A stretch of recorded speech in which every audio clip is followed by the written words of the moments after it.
Stories are very powerful ways of communicating, and they have a way of going deep down into our hearts. And good stories in particular, they act like mirrors where we see ourselves. We see ourselves in the characters, we see the story of our lives in the plot of that story.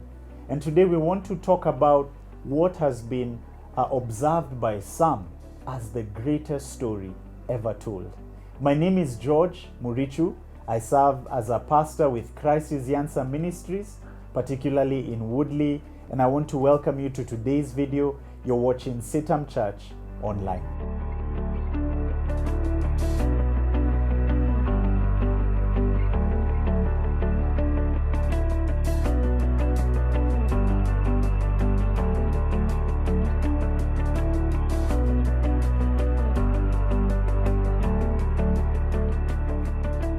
Stories are powerful ways of communicating.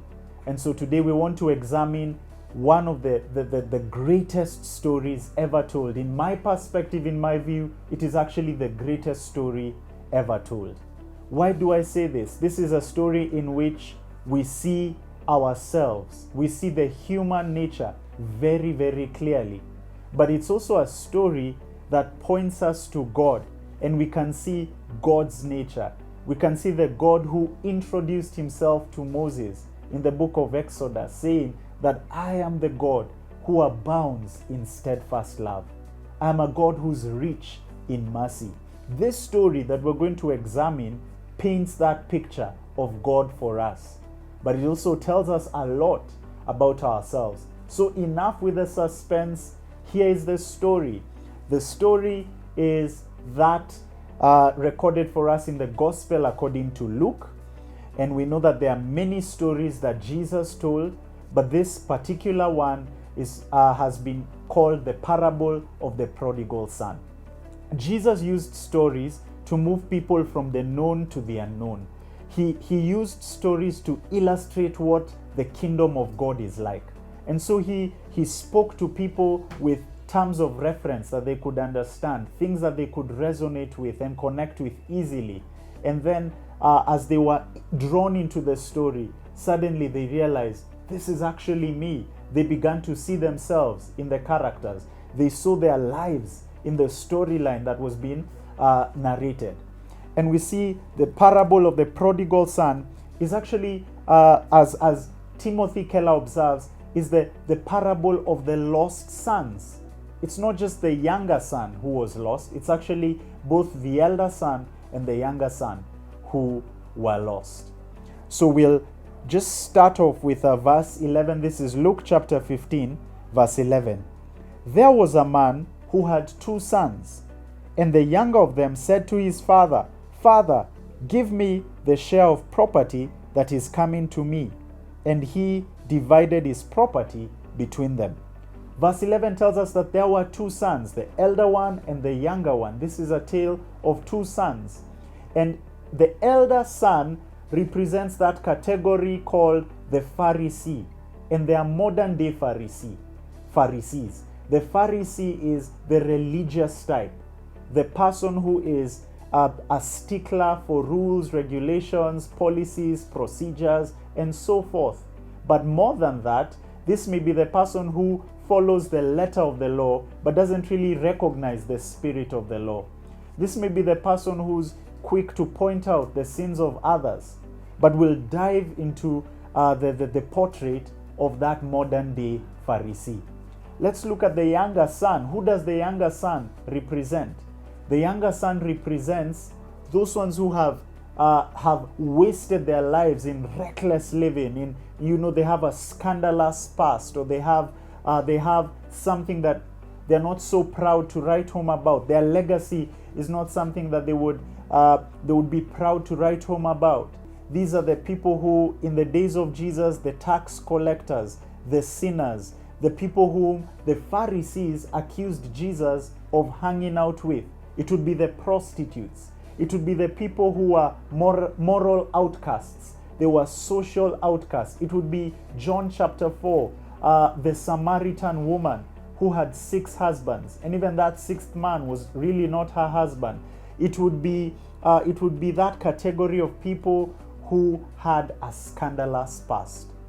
And the first category, once again, would be like Nicodemus, or it would be someone who we see Simeon in this very gospel. Simon, he was a Pharisee.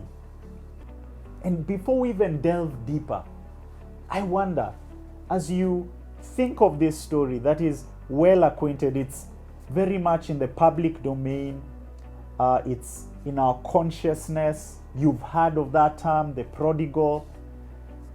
I wonder, which of those represents your life? At this particular season in your life, as you're watching this video, are you like that elder brother who is the modern day Pharisee? Or are you like the younger brother who is lost and wasting away his life in wild living? Just think about it for a moment. Verse 12 tells us that this younger son will spend quite a bulk of time looking at the younger son. We're told that the younger son asked his father for the share of property. Father, give me the share of property that is coming to me. And I can just picture the audience around Jesus gasping and saying, what? Why? Because in that kind of shame and honor culture, it was the ultimate act of, it was audacity. How could you be so audacious to ask your father to give you your inheritance? That's the equivalent of parricide, the act of killing your parent or someone who's close to you in terms of relationship. So that's what the son does. The son asks for his share of inheritance. And I thought about my own life as I was reading this story. Remember, great stories are like mirrors. You see yourself there. And as a minister of the gospel, as a pastor, I suddenly realized that it's possible to have a relationship with the Father, a relationship with God, but yet I care more for the things that I get from Him than I care about that relationship. And that's what we see with the younger son. He cared more about his father's wealth. He cared more about his share of the property. And it was the equivalent of saying, I wish you dead. What I want is my stuff. Then I go. And I think of how in our own prayer lives, as we're praying, many times our prayer lists are like shopping lists. It's like a long, it's just itemized. Give me this, give me this, give me this, with minimal time for enjoying the Lord. So I want to close by leaving you a challenge today. That are you more concerned about the gifts of God than the giver himself? Are you more concerned about the blessings of God, or are you more concerned about the one who blesses? In this season of your life, as you're watching this video, where are you at in your relationship with God? This son cared more about the stuff. And such a sharp contrast with David, man after God's own heart, who said, one thing have I desired from the Lord, and that one thing will I seek for, that I may dwell in the presence of God, that I may gaze upon your beauty and inquire in his temple. David was a man who cared about God. He wanted the presence of God. He valued and prioritized his relationship with God. So Jesus is showing that one of the ways that we can be lost is we can have a formal relationship with him, but what's going on in our hearts is all we want is the blessings of God, but we don't really want God. The only time we turn to him is in the days of trouble.